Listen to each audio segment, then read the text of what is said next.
Good afternoon everyone. आज हम पढ़ने वाले हैं linear equation in two variable, जो कि चैप्टर है क्लास 9 का। इसमें हमें दो वेरिएबल की बात कही गई है। फॉर एग्जांपल हमें यहाँ पे देखने को मिलता है ए एक्स। तो इसमें ए क्या है? ए जो है हमारे पास वो कांस्टेंट है,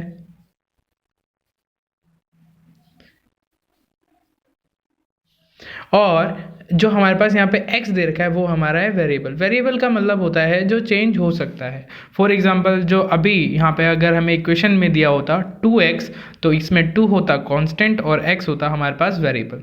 तो हम पहला क्वेश्चन देखते हैं। Write each of the following equation in the form of ax plus B Y plus C is equal to 0 and indicate the values of a b and c in each case. दो case बनाए हुए हैं मैंने, तो आपको इसमें बताना है इस फॉर्म को इस वाली फॉर्म में लेके आना पड़ेगा। ठीक है, तो मैं यहाँ पे लिख देता हूँ तो ax plus B Y plus C is equal to 0, और यहाँ से आप देखने को इसमें से इसको वैल्यू चेंज करते हैं, जिसके कारण जो 4.37 है वो इस तरफ आ जाएगा। तो हो जाएगा यहाँ पे 2x plus 3y minus 4.37 is equal to 0।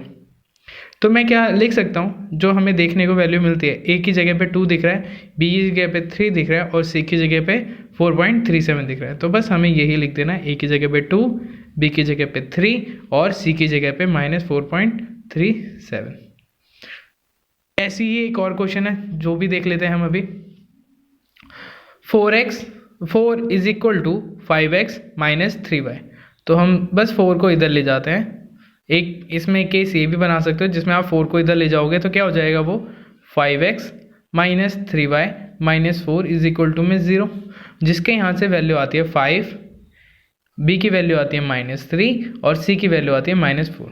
एक केस ये बन सकता है।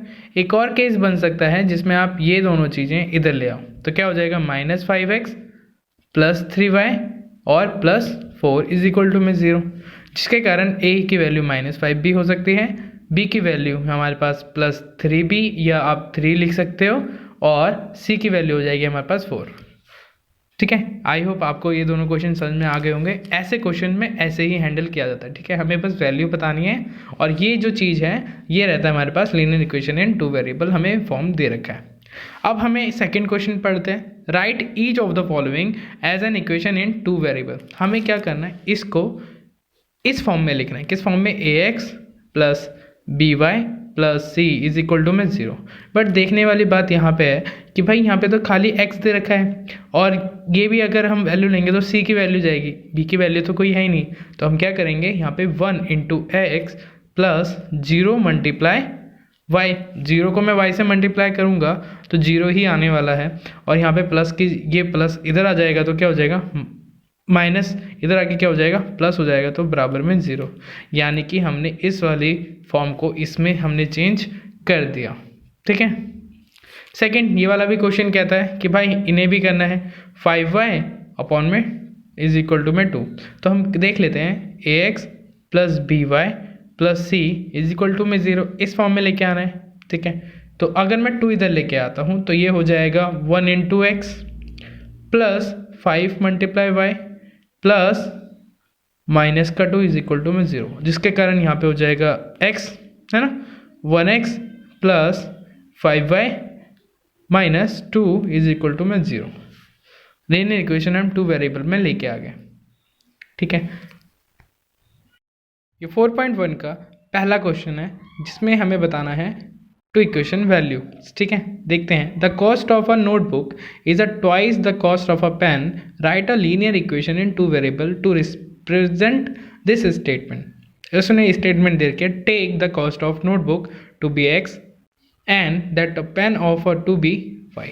यानी कि हमें ट्वाइस का मतलब पता होना चाहिए, TWIC। ट्वाइस का मतलब होता है 2 गुना इन द सेंस, मतलब कि जो भी आइटम है 2 गुना हो जाएंगे। फॉर एग्जांपल अगर ये वाला पेन मार्केट में 10 रुपये का है तो पेंसिल 5 रुपये की है, तो ये उस पेंसिल के हिसाब से क्या हो गया, 2 गुना हो गया। ठीक है, तो हम क्वेश्चंस पढ़ते हैं एक बार और वैल्यूज पुट कर देंगे। तो the cost of notebook is twice, क्योंकि कॉस्ट क्या है नोटबुक की, वो ट्वाइस है, यानी कि हम लेंगे उसे 2x, और हमने यहाँ पे पेन जो कि हमें बोला गया है y, तो इन सबको प्लस करके क्या आना चाहिए 0। ये इक्वेशन है जिसमें हमने उस पूरी वर्ड प्रॉब्लम को इक्वेशन में फॉर्म कर दिया। सेकेंड क्वेश्चन है हमारे पास, express the following linear equation in the form of ax plus by plus c is equal to में 0 that indicate the values of a, b and c in each case. ठीक है भाई, अब यहाँ पे हमें क्या पता है कि भाई इस फॉर्म में लेके आना है,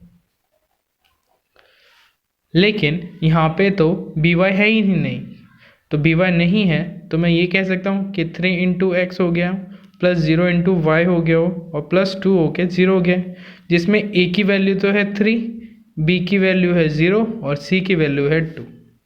ठीक है, जस्ट ये वाला केस देख लेते हैं। ये माइनस का इधर जाके क्या हो जाएगा, प्लस का हो जाएगा, या ये इधर आके क्या हो जाएगा, माइनस का हो जाएगा। बस यही ध्यान देना है किस तरफ, दो केस बनेंगे यहाँ पे। पहला केस क्या बनेगा, -2x plus 3y minus 6 is equal to में 0, जिसमें a की वैल्यू आएगी -2, b की वैल्यू आएगी 3 और हमारे पास c की वैल्यू आएगी -6। और दूसरा जो केस बनेगा इसमें वो बनेगा हमारे पास